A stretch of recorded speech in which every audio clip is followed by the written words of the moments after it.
Aty në qellor jemi mirënjohës që në mbledh. Tani është koha që ti mbledhësh prej nesh lutjet tona, falënderimet tona, mirënjohjet tona, adhurimin, nderimin ndaj emrit tan.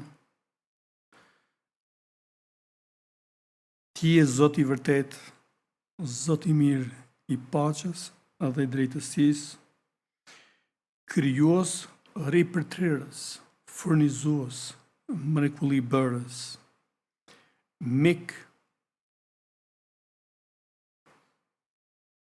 ke vendosur të banosh në ne, të na quash bashkëpunëtor të tu, ministra, të thirrur, të zgjedhur, të krijuar në përkombe të ndryshme e i bërë një popull për ty, një popull i ri.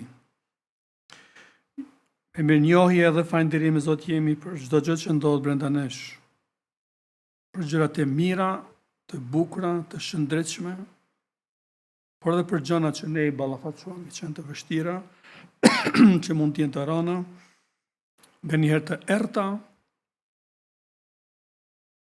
por për çdo situatë ne jemi mirënjohës të dimë se kush je ti. Falënderit për takimin e fëmijëve lart, duke i bekuar secilin prej tyre.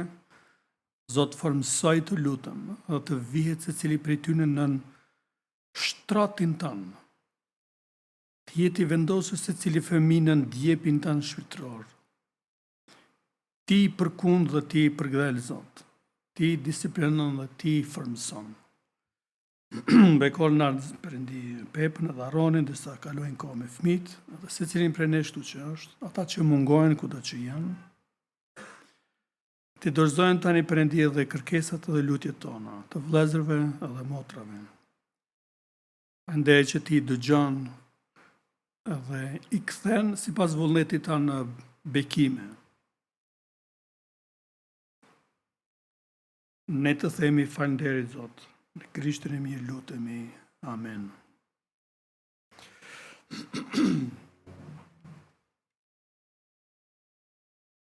Mirë, le të kalojnë të fjala Zotit, Zanafilla kapitulli 14.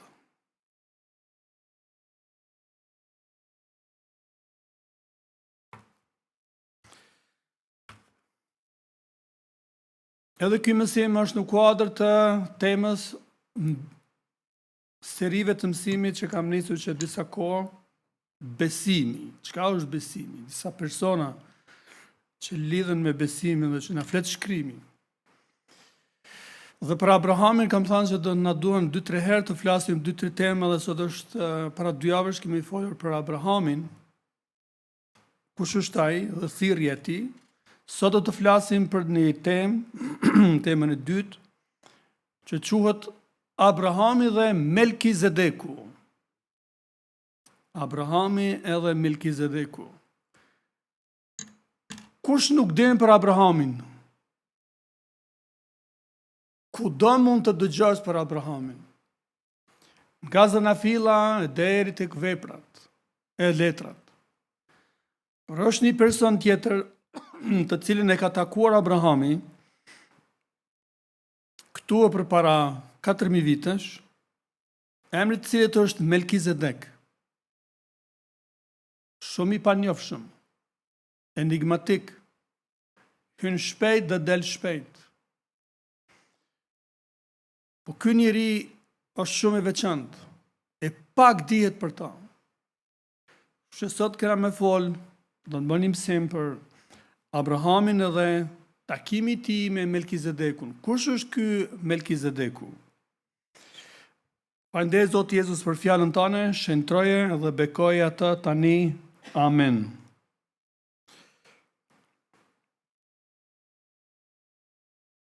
Kapitullin e 14 është një ngjarje shumë interesante,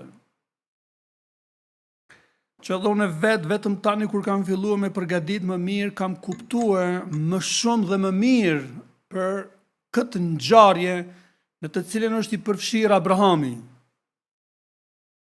Çka po ndodh në kapitullin 14, sidomos nga vargu 1 deri në vargun 17? Nuk do ta lexojmë, sepse do kemi vetëm emra mbretërish, emra vendesh edhe luftra. Do mundohem që të shpjegoj në mënyrë që ju ta mbani mend, sepse edhe në për herë të parë kam kuptuar një diçka që shumë rrallë flitet për Abrahamin.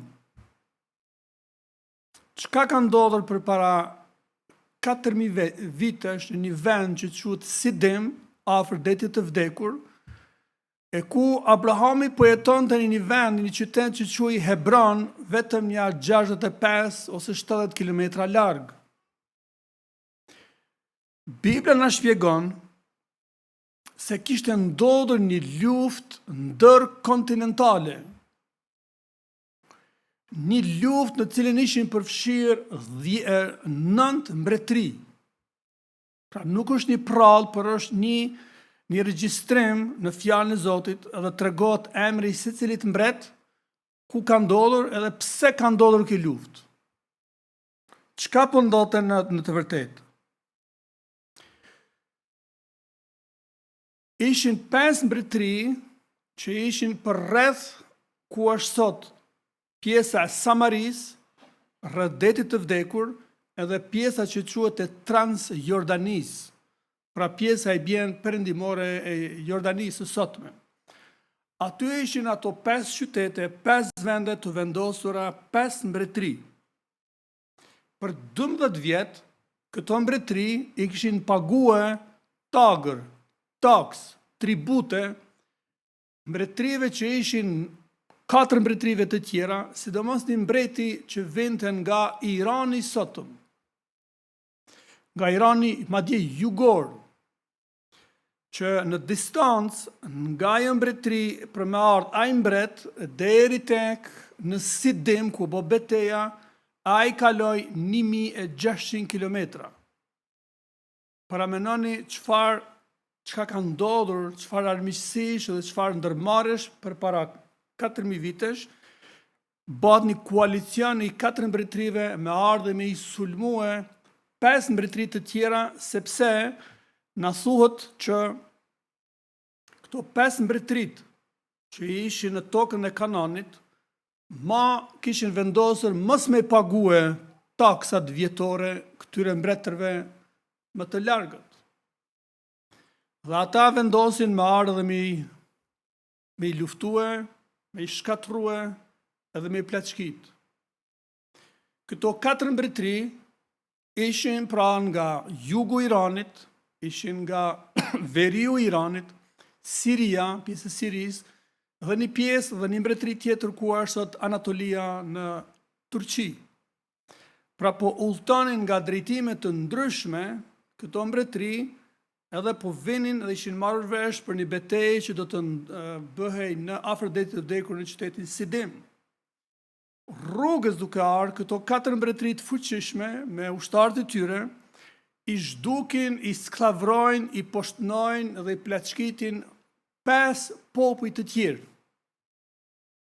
Edhe këtu Mojsiu na tregon emrin e secilit popull të cilët ishin pleçkitur, shkatruar rrugës duke ardhur.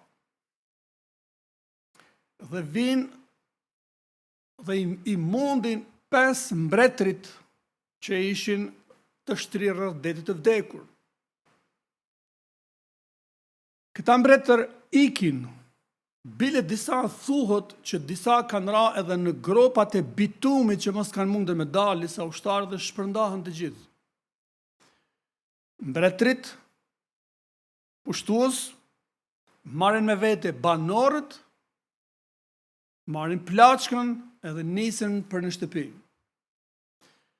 Një person i ikur nga beteja që kishte mbijetue, vjen tek Abrahami dhe i tregon. Abraham, mbretrit kanë aleancës, kanë marrur me vete, kanë pushtuar çdo gjë, kanë vrarë çdo gjë, por kanë marrur me vete shumë njerëz, edhe në mesin e tyre është Loti, nipi i Abrahamit. Edhe çfarë ndodhi pastaj? Shkrimi na thot se Abrahami, çfarë bëni ishte kjo? Ai i armatosi njerëzit e stërvitur, që i kishte me vete që kishin lindur në shtëpinë e tij, e që ishin 318 veta.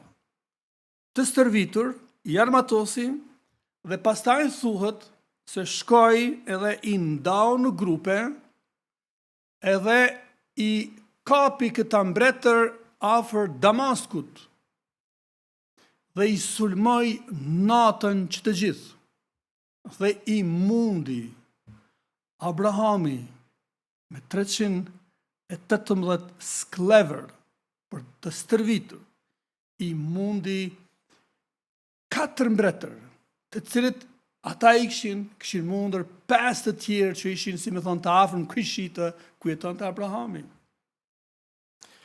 Dhe ai e kthen Lotin.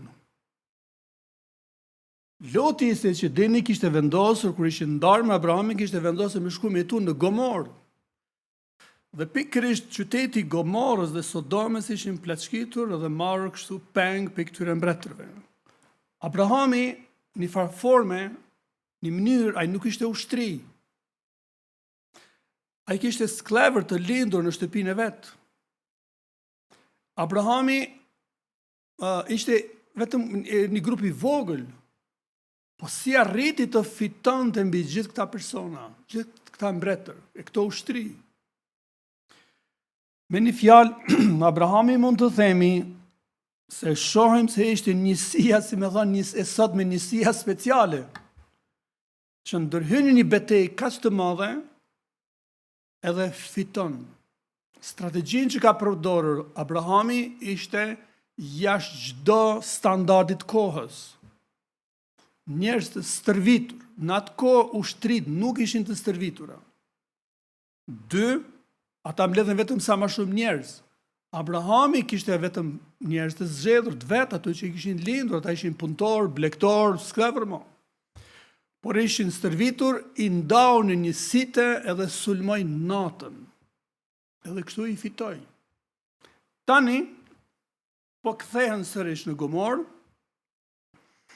edhe shohim një ngjarje të rëndësishme që na del tash në futet në skenë një person i quajtur mbreti i Salemit dhe prifti. Është një kapitull me plot mbretër. 4 mblidhen, i sulmojnë 5, rrugës popuj tjerë, edhe në fund vjen edhe një mbret dhe bëhen 10 mbretër. 10 mbretër që lidhen me Abrahamin. Por ky i fundit, i 10 është diçka shumë interesant, sepse janë çfarë thot shkrimi. Le të shohim çfarë po na thot shkrimi sot në kapitulli 14, vargu 18 deri në 20. Atëherë Melkizedeku, mbreti Salemit, i shpuri, i çoi buk dhe verë. Ai ishte prifti i shumë të lartit Perëndi, dhe e bekoi Abrahamin duke thënë: Qoft i bekuar Abramin nga shumë i lartë i Perëndi, sundimtari i qiejve dhe i tokës. Qoft i bekuar shumë i lartë i Perëndi, që të ka dhënë në dorë armiqtë e tu, dhe Abrahami i dha 1/10 e çdo gjëje. Dhe pastaj nuk dim kur gjoma del nga skena ky person, as nuk tregohet kush ishte më përpara, as nuk tregohet më vonë. Ju e dini që Bibla ka shumë kur flet për mbretër, kur flet për profetër, kur flet për levitët, kur flet për priftrinjt. Për të gjithë ka një genealogji, për të gjithë tregohet se kush ishte baba i tij, nana i tij, kur ka lindur, kur s'ka lindur, kur jetoi, kur dish, kur shkoi. Pra kështu flitet.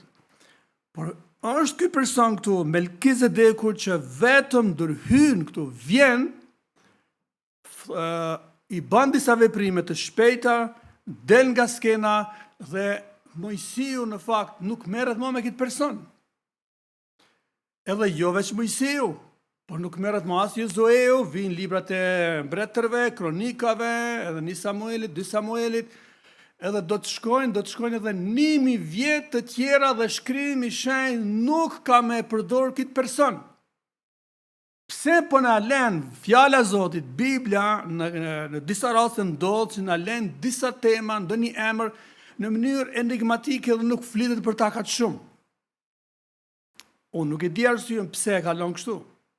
Por vetëm po e shohim se kjo po ndodh. Madje rasti që ka ndodhur këtu, kur ky mbret i Salemit ose Jeruzalemit, pra kështu mendohet se është Salemi, Jerusalemi është i njëjti qytet, është se kur ky ndërhyn, është pikërisht atëherë kur Abrahami kthehet nga betejë, i ka mundur këta 4 mbretët e tjerë, i ka mbledhur sërish këta 5 tjerë që ikën nga betejë, edhe njëri prej tyre vjen te Abrahami me një kërkesë. Edhe hala pa ja thënë kërkesën, shfaqet Melkizedeku. Melkizedeku vjen me bukë edhe verë. Edhe përshkruhet kush ishte ky person. Ishte kryeprift, ishte prift i më të lartë Perëndi. Ishte mbreti i Salemit. Pra pa ja thonë ende kërkesën ky mbreti i Gomorës, këto veprime i ndërhyrëse i bën Melkizedeku. Cila ishte kërkesa e mbretit të Sodomës? E vërtet Gomorës, a i tha, Abraham, me fjalë tjera, të lumtë, nuk e di çka ka ndodhur, ti fitove, bravo, i ke kthyer popullin nga duart e mbretërve armiq. Ke kthyer edhe plaçkën, ke kthyer çdo gjë, bagtin, arin, çdo gjë, me vlerë. Ama, ti mi jep mua njerëzit, e ty le të takoj, ti merri krejt plaçkën. Mbreti Gomorës po kërkonte diçka nga Abrahami, sepse kishte frikë nga Abrahami.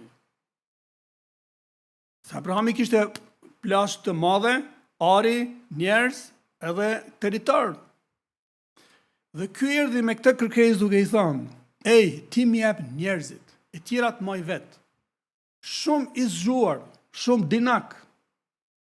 Sepse kur njerëzit ai po i merrte, normal njerëzit pastaj luftojnë për ty dhe prap ta marrin edhe atë plaçkën që ky po donte mjalon.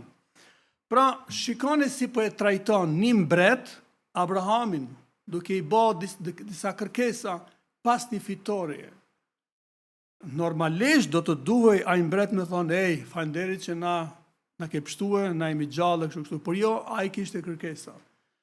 Dhe para se me thonë pra këtë kërkesë, ky mbreti i Salemit, i cili kishte udhëtuar veç një 1500 metra, sepse ngjarjet po zhvilloheshin afër aty në luginën e mbretërve që quhet Shehvat. Dhe ai vjen ky mbret edhe i bën 3 veprime ndaj Abrahamit. E para, i jep bukë. E dyta, i jep verë. E treta, bekon Abrahamin edhe bekon Perëndin e lartë. Edhe kaq,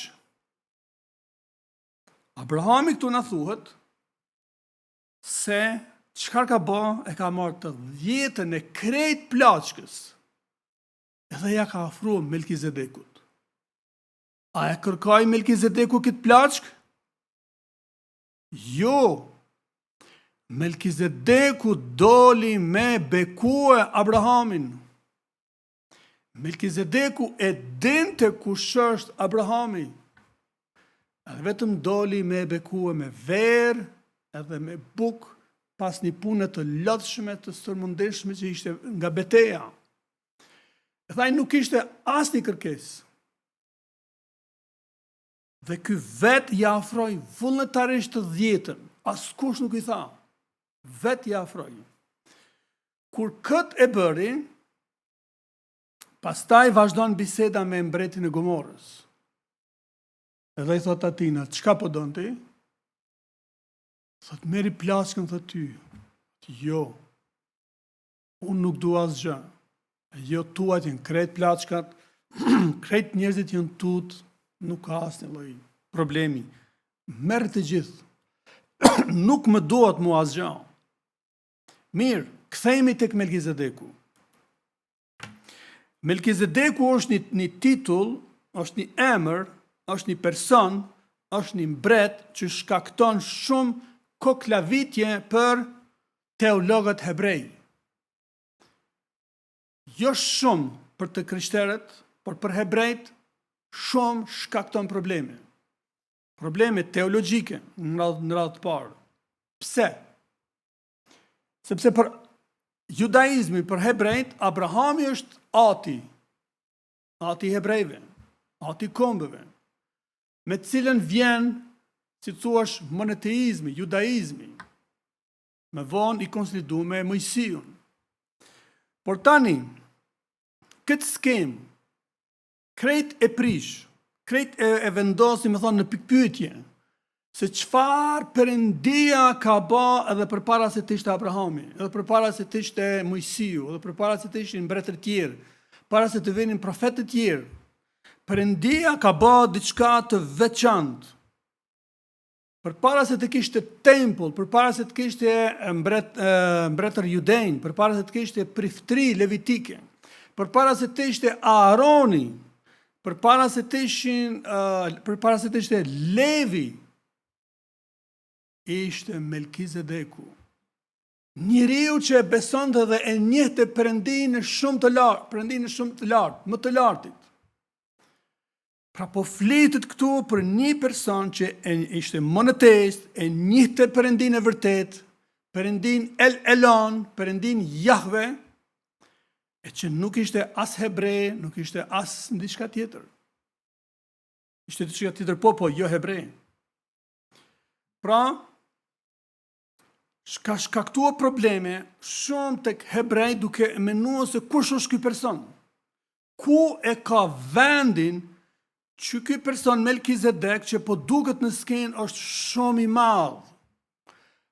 E për ta ishte sfidë për teologët hebrej, pavarësisht cilët të rendo dhe cilët klasi takonin, se Abrahami është më i madh, kush mund të jetë më i madh se Abrahami? Ati jonë. E Abrahami këtu në këtë takim të shkurtër kallëzohet se demonstrojë se kush është më i madh. Më i madh është Melkizedeku. Sepse Melkizedeku po bekon. Melkizedeku po bekon, jo Abrahami. Ai del përpara, e bekon, i ofron diçka, buk, verë. Ma në men, këto shenja, aj që po bekon, aj që ka ardhur përpara, aj që po sjell bukën, verën. Ma në men këto shenja. E Melkizedeku që tregon se ishte më i madh, jo vetëm se i del përpara, bekon, e gjitha këto i ofron, por ai e merr të 10. Pra e 10 që merr nga Abrahami, edhe kjo tregon se Abrahami ishte më i vogël e Melkizedeku më i madh. Edhe ne sot si të krishterë, ne besojmë në dhënie, mund ta quajmë të 10, mund ta quajmë si të doni, por ne i afrojmë Perëndis. Edhe nga kjo pikpamje ne kuptojmë se ai që merr prej nesh është më i madh. Është tjetër gjë kur ne ndihmojmë një nevojtar. Ne nuk e quajmë atë se ne po japim të 10 nevojtarit. A kishte nevojë Melkizedeku për ndonjë gjë? Jo, asnjë gjë s'kishte. Ashtu sikur nuk ka sot as Perëndia ndonjë nevojë, ndonjë gjë prej nesh, por duke ia dhënë ne ofertën tonë, dhjetën tonë, ne tregojmë që Perëndia është më i lartë e ne më të vegjël. Edhe kjo ushtrua me Melkizedekun edhe me Abrahamin. Mirë, do të kalojnë, o shumë interesant se Bibla 3 herë përmend këtë person, 3 raste, e përmend këtë emër Melkizedekun. Rasti i parë ishte kjo, me zëna fillën 14, 18 deri 20. E duhet me kalue edhe 1000 vjet të tjera, e me ardhë një person tjetër, me e përmend Melkizedekun. Kush është ky? Kush e di, japi një drejk. Kush? Cili? Bravo, e fitoj Blendi.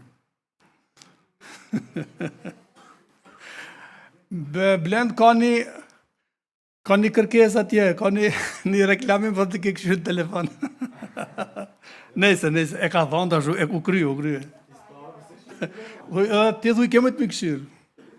Okej, shkojmë tani tek Psalmi pra 110, nga vargu 1 deri në 4. Shikoni se çfarë po thot Davidi. Kush është Davidi? Davidi është mbreti i Izraelit. Zoti i thot, zotris tim. Është psalm profetik. Zoti po i thot, zotris tim, ulu në të djathtën time, derisa t'i bëj armiqt e tu stol të këmbëve të tua. Zoti do t'a shtri nga Sioni skeptrin e fuqisë sate, ai sundon në mes të armiqve të tu, populli yt do të ofrohet vet ditën e pushtetit tënd. Në shkëlqimin e shinjtrisë, nga gjiri i agimit, ti do të kesh vesën e rinisë sate. Zoti është betuar dhe nuk do të pendohet. Ti je prift për jetë sipas rendit të Melkizedekut. Amen. Ne që besojmë Krishtin, nga persona të ndryshëm që mësojnë për çdo Krishtlindje, për çdo ndonjëherë kur merremi me shkrimet profetike që pralajmërojnë Mesin, Krishtin, ne nuk mund ta shmangim këtë varg. Ama ndoshta nuk e kemi ditë se çka do me thonë që kjo rendi priftror i Melkizedekut. Si pas rendit të Melkizedekut. Ndoshta këtë nuk kemi mundur mirë me kuptuar. Tani, kush është ky Zoti i fol zotris tim? Kush janë këta? 2. Zoti po i fol zotris tim. Kush po thot? Davidi. Davidi po thot, Zoti ka thënë zotris tim kështu, ul në djathtën time. Kush është ul në të djathtën e këti që Davidi e qunë Zoti? Zotria. E kush është ky zotria në të djathtën? Krishti Jezus. Por hebrejt, teologët hebrej, ata thonë, jo, kjo nuk lidhet kur gja me Krishtin. Me të vërtet, teologët hebrej vetëm as krishterimit ja ka nisë me debatua dhe me thonë se kush është ky Melkizedeku. Se përpara as që i marrë shumë e te. Por ishin të krishterët dhe ju dini se që ky psalm që ne lexuam këtu në Dhjatën e Re, sidomos në librin e Veprave, përdoret një 2-3 herë nga Pietri edhe të tjerë apostuj. që e tregon se është një përmbushje profecie për ardhin e Krishtit. Hebrejt dalën me idenë, me rekomandimin e tyre, apo me teologjinë e tyre, duke thënë se jo, një grup tha se Melkizedeku në të vërtet është, po flet për Davidin, po flet për vetveten. Po si mund të jetë për vetveten Davidi, kur Davidi nuk ishte prej linjës së Levitëve? Pra nga Levitët, nga Aroni, bijtë e Aronit dhe Levi, vinë Levitët. Levit për me u bë duhet me kanë baba yt, pararësit e tu edhe pasarësit e tu Levit për me bë prift, Po Davidi nuk ishte Levit? E çka ishte Davidi? Cilit fis? A ishte i fisit krasniq, luft. Pse i përkes këtij fisi, thash ta shfrytëzoj rastin me u kujtue.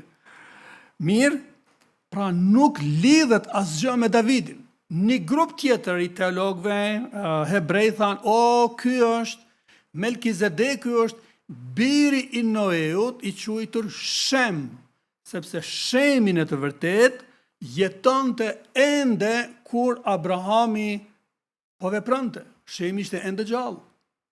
Edhe thanë se është Shemi. Mirë, nëse është Shemi, atëherë ne kemi problem me atë se çfarë do të thot pak më vonë autori letrës së Hebrejve. Një person tjetër, teolog tjetër hebrej, kanë dhënë një opcion të tretë, duke thënë se ky Melkizedeku është një angel. Po ne dim se kur në historinë e Biblës një angel nuk ka qenë edhe një mbret i një qyteti, nuk vinë angel të sundojnë këtu. Islami, pra Kurani dhe hadithet, as që merren me Melkizedekun, as që dinë se kush është. Pse? Sepse Islami, pra Kurani, hadithet dhe Islami në përgjithësi, nuk merret asgjë me idenë e priftrisë. Nuk ka priftri. Për shkak të këtij koncepti, atëherë Melkizedeku ka me jashtë. Nuk na duhet ky, sepse ky është një, po flitet diçka për priftri, për prift.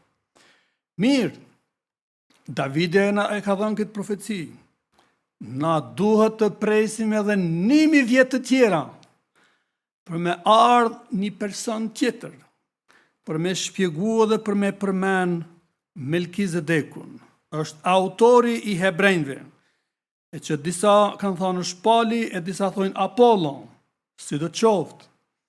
Prej kapitullit 4, prej kapitullit 4, vargut 14, e deri te kapitulli 9, në fund të kapitullit dykun, ose 18, në gjithë këto kapituj, autori i Hebrejve na flet për një ide të madhe, e cila thot, Jezusi është kryeprifti ynë. Tani është koha që të shohim e lexojmë vetëm kapitullin 7 të Hebrejve dhe të kuptojmë më shumë se çka na thot autori i Hebrejve për Melkizedekun. Le të lexojmë së bashku.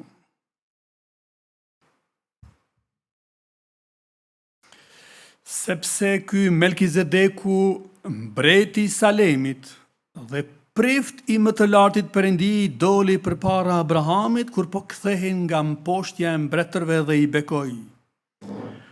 Dhe Abrahami i dha atij të 10 e të gjithave, atij që më së pari përkthehet mbreti i drejtësisë dhe pastaj edhe mbreti i Salemit, do me thënë mbreti i paqes. Pa atë, pa nën, pa gjenealogji, pa pasur as fillim ditësh, as fund jete, por i përngjashëm me birin e Perëndis, ai mbetet prift për gjithnjë. Por shikoni sa i madh është ky, të cilit edhe Abrahami, patriarku, i dha të 10 e plaçkës. Edhe ata nga bijtë e Levit, që marrin priftrin kanë urdhërim të marrin sipas ligjit të 10 nga populli, domethënë nga vëllezërit e tyre, megjithse kanë dalë nga mesi i Abrahamit. Dërsa ky Melkizedeku, ndonë se nuk e kishte preardhën nga ata, mori të 10 nga Abrahami dhe bekoi ata që kishte premtimet. Por pa asnjë kundërshtim, bekohet më i vogli nga më i madhi. Dhe këtu vërtet njerëzit vdekatar e marrin të 10, por atje merr të 10 ai për të cilën dëshmohet se rron. Dhe që të them kështu, me anë të Abrahamit, edhe Levi që merr të 10, i duhej të jepte të 10, sepse ishte ende në mesin e të kur Melkizedeku i doli para. Po të ishte pra përkryrja me anë të priftrisë levitike, sepse populli mbi atë e mori ligjin, që nevojë kishte ende të delte një prift tjetër sipas rendit të Melkizedeku dhe të mos quhet sipas rendit të Aronit. Sepse po të ndërrohet priftria, domosdo bëhet edhe ndrrimi i ligjit. Sepse ai për të cilën bëhet fjalë i përket një fisi tjetër, prej të cilit askush nuk ka shërbyer ndonjëherë pranë altarit. Sepse është e qartë se Zoti ynë lindi nga Juda, fis për të cilën Mojsiu nuk tha asgjë lidhur me priftrin. Dhe kjo është edhe shumë më e qartë në qovë se del një prift tjetër mbas shëmbëllimit të Melkizedekut, që nuk u boj tillë sipas ligjit të porosisë së mishit, po sipas fuqisë së jetës së pashkatrueshme, sepse shkrimi dëshmon ti je prift për jetë sipas rendit të Melkizedekut. Në këtë mënyrë bie poshtë urdhërimi më pashëm për shkak të dobësisë dhe të padobisë së tij, sepse ligji nuk çoi asgjë në përsosje, por sjellja e një shpresje më të mirë i arriti, me anë së cilës i afrohemi Perëndis. Dhe kjo nuk u bë pa betim, sepse ata që kanë bërë priftrin pa bërë betim, dërsa ky në bazë të betimin nga ana e tij që i tha, Zoti u betua dhe nuk do të pendohet, ti je prift për jetë sipas rendit të Melkizedekut, pra ato që lexuam tek Davidi. Kështu Jezusi u bë dorëzën i një beslidhje shumë të mirë, dhe ata që kanë bërë priftrin në numër të madh, sepse vdekja nuk i linte të mbeteshin për gjithnjë, kurse ai, mbasi mbetet për jetë, ka priftri të patjetërsueshme. Prandaj edhe mund të shpëtoj plotësisht ata, me anë të atij i ofron Perëndis, sepse gjithmonë rron që të ndërmjetësoj për ta.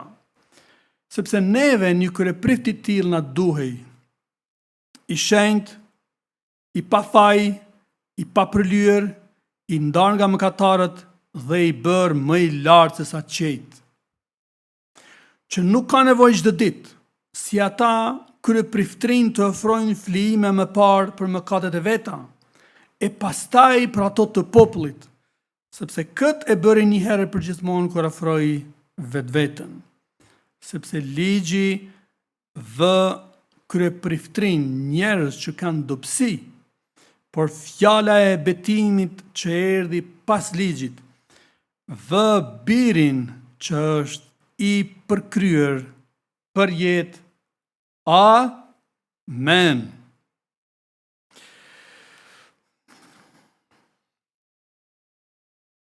Shpresoj një kapitull i gjatë për me lexuar një të diele, por me qëllim për me e pa mirë dhe njëherë si e shpjegon tani pas Davidit që përmendi autori Hebrejve, kush është ky Melkizedeku.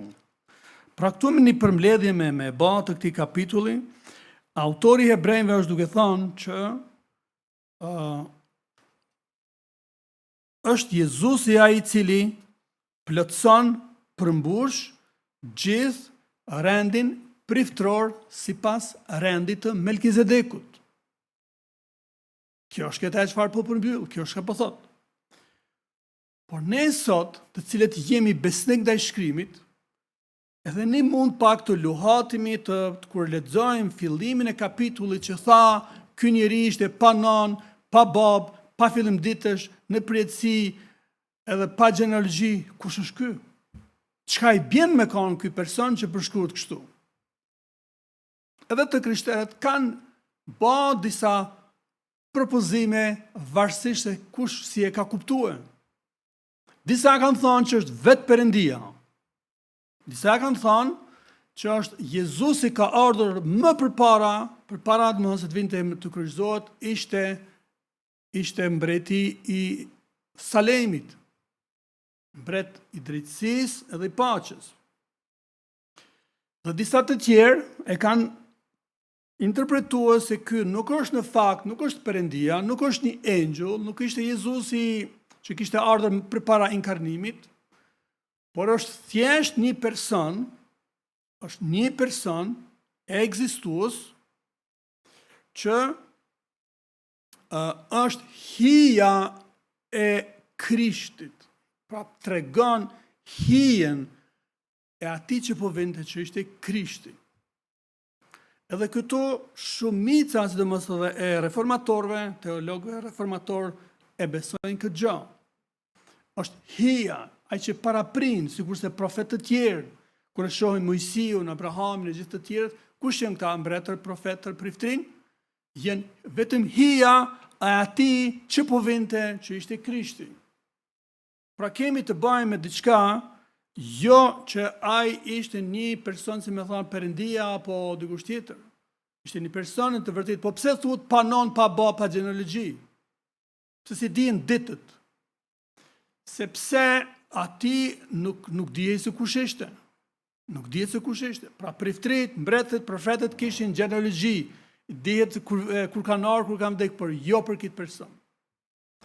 Tani le të mbyllim kadales, se kena shkuar shumë larg, edhe të shohim që çka po ndodh dhe si ta përmbyllim këtë gjë. Aroni, me të cilën u vendos priftria në 10 e vjetër, kishte filluar me të edhe përfundoi atëherë kur hebrenit u detyruan me shkuar në ekzil. Po Biblia po na flet për një priftri para levitike, para Araonit. E kjo priftri është e rendit të Melkizedekut. Dhe Dhjata e re është shumë interesant se përmend shumë lider, cilët janë lider në kish, përmendën apostujt, përmendën profet, përmendën ungjilltar, përmendën pleq, përmendën pastor, bari, përmendën mësues, përmendën peshkop, përmendën shërbëngjës të ungjillit, përmendën dhjak, dhe këta janë parafërsisht këto janë. Por askund në Dhjatën e re nuk thuhet nga Krishti ose nga apostujt se në kisha duhet të ketë edhe priftrin. Dy kisha tjera, katolike dhe ortodokse, kanë priftrit, kanë murgjit, kanë murgeshat, kanë manastiret. Por askund në shkrimin e shenjtë nuk shohim se ky ishte vullneti i Perëndis për këta lloj liderësh dhe për këto struktura dhe institucione, nuk është. S'po themi asgjë tjetër kundër, po nuk shohim se shkrimi flet për këta lloj liderësh, udhëheqësish. E çka përmend Dhjata e re në lidhje me këtë? E shpjegon çka do të thonë që kjo mbretëria, që kjo priftëria. E Pjetri na thot se ne në Krishtin jemi të gjithë priftëria e shenjtë. Jemi zgjedhur të gjithë priftrin.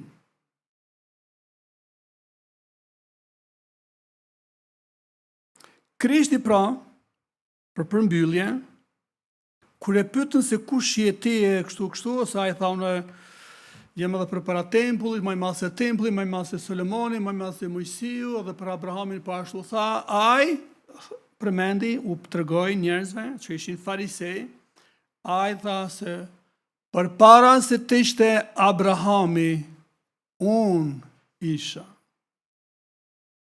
Para Abrahamit. Na thamë më përpara se kush ishte më i madh, Abrahami e Melkizedeku. E Jezusi thot, referohet në hijen atij personi Melkizedeku, duke thënë, përpara se të ishte Abrahami, unë isha.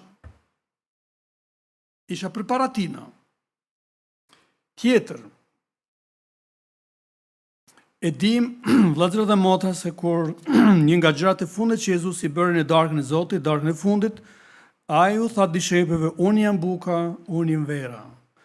Melkizedeku doli përpara Abrahamit me bukë dhe verë.